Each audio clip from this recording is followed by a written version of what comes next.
Os, der arbejder med positiv psykologi, vi bliver tit mødt af sådan nogle fordomme med, hvorfor skal det hele være så positivt, og er der så også noget, der hedder negativ psykologi, og hvad er det for noget, det hele? Og selvfølgelig er det ikke naivt, og selvfølgelig handler det hele ikke bare om at smile til verden.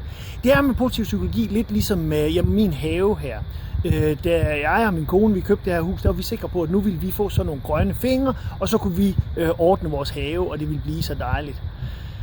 Virkeligheden er bare, at hver eneste år lige omkring Sankt Hans, så går det op for os, at det blev så heller ikke i år, at vi var rigtig gode til vores have, og derfor så får vi fat i svigermor, og så bruger vi en hel weekend på at ordne haven og komme ordentligt til bunds, og så bliver den rigtig fin.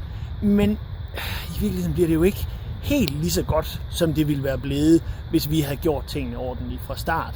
Det er lidt ligesom med almindelig psykologi, traditionel psykologi. Det er heldigvis noget, der kan hjælpe, når tingene er gået galt. Men i virkeligheden så bliver det aldrig helt så godt, som hvis man havde forudset, at der kunne komme problemer. I modsætning så har man min svigermors have. Se, hun har styr på det hele. Hun ved, hvor alting skal være. Hun har en plan for de forskellige planter, hun har. Hun har nogle steder, hvor der er bunddække. Hun ved, hvornår der skal gives gødning, og hun gør det. Hun giver den rigtige gødning på det rigtige tidspunkt. Når der kommer noget ukrudt, så nipper hun det lige. Når der er tørke, så giver hun det vand i den rigtige mængde. Og hun kan gå og nyde sin have, både mens hun arbejder, og al den tid, hvor den bare er lækker. Se, det er det, vi prøver på med positiv psykologi. Vi er ikke naive og tror, at der ikke kommer noget ukrudt, for det gør der. Men vi tager det, når det kommer. Nogle steder skal man have noget bunddække, så man er fri for de problemer, der kommer.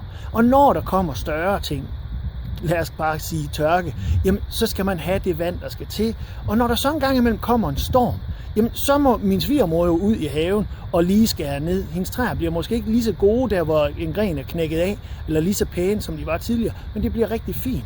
Så må hun bruge det, som man bruger i almindelig psykologi, og sådan er det også med positiv psykologi. Hvis vi er heldige, så kan det at bruge positiv psykologi gøre, at vi nyder vores liv mere, og vi måske kan undgå at få brug for en psykolog. Men først og fremmest, så handler det om at holde vores mentale have rigtig pæn, få noget rigtig godt ud af det, og nyde det så længe.